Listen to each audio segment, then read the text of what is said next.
فولي وجهك فلنولينك فلا وربك لا تحرك به لسانك يا أيها المدثر قم فأنذر فربك فثيابك والضحى والليل إذا سجى ما ودعك ربك وما قلى والآخرة خير لك من الأولى ولسوف يؤتيك ربك فترضى ألم يجدك يتيما فآوى ووجدك ضالا فهدى ووجدك عائلا فأغنى ألم نشرح لك صدرك ووضعنا عنك وزرك الذي أنقض ظهرك إنا أعطيناك فسبح بحمد ربك। সৃষ্টির 1000 বছর আগে সূরা ইয়াসিন তেলাওয়াত করেছেন। আল্লাহ পাকের হাবিবকে যেন আল্লাহ পাক সামনে বসায় বলেছেন ইন্নাকা লামিনাল মুরসালিন, নিশ্চয়ই আপনি সমস্ত মুরসালিনদের মধ্যে শ্রেষ্ঠ রাসূল। মুহাম্মদুর রাসূলুল্লাহ সাল্লাল্লাহু আলাইহি ওয়াসাল্লামের আলোচনার আসলে সময় নাই। আসরের পর আসছিলাম যে কিছু সাত বিটায় কবু। গত বছর আসছি এখানে সে গাড়ি থামার পর একজনকে জিজ্ঞেস করলাম কি ব্যাপার, মোল্লা মৌলভীও দেখি না, মাহফিলেরও কোনো আওয়াজ শুনি না।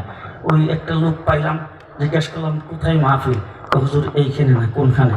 বলে একদম পোস্তকোলা ব্রিজের নিচে। ওই জায়গায় গেলাম, যাইয়া মুফতি মুজিবুর রহমান সাহেবের ধরলাম, এই জায়গায় আনলেন কেন? দুধকলা মাঠ কি হয়েছে? হুজুর সেখানে দেয় নাই।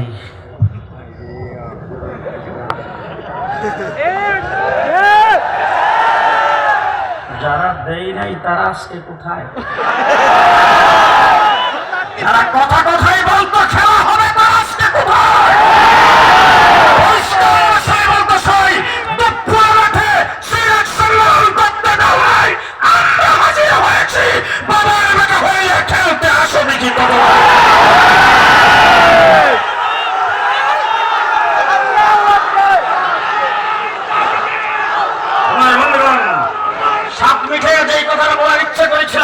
মুহাম্মদুর রাসূলুল্লাহ সাল্লাল্লাহু আলাইহি ওয়াসাল্লামের জীবনী আলোচনা কোথা থেকে শুরু হয়েছে?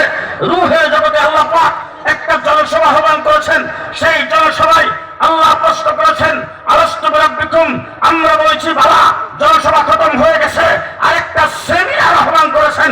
সেখানে আল্লাহ পাক ঘোষণা করেছেন নবুয়তির টিকিট যাদেরকে দিয়েছি তারা ছাড়া সেখানে কেউ প্রবেশ করতে পারবে না।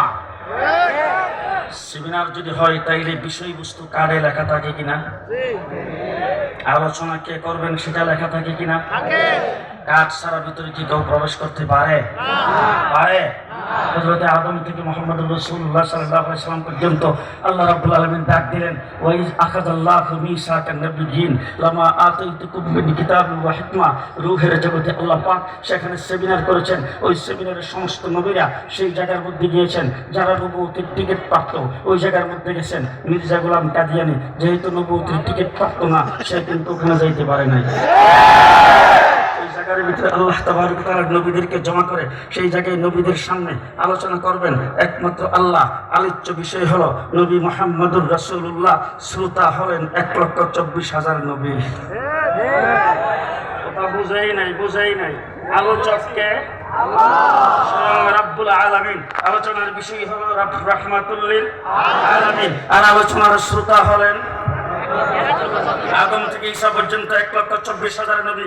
সেই জায়গার ভিতরে আল্লাহ পাক আলোচনা করেছেন লামা আতাইতুকুম মিন কিতাবি ওয়া হিকমা।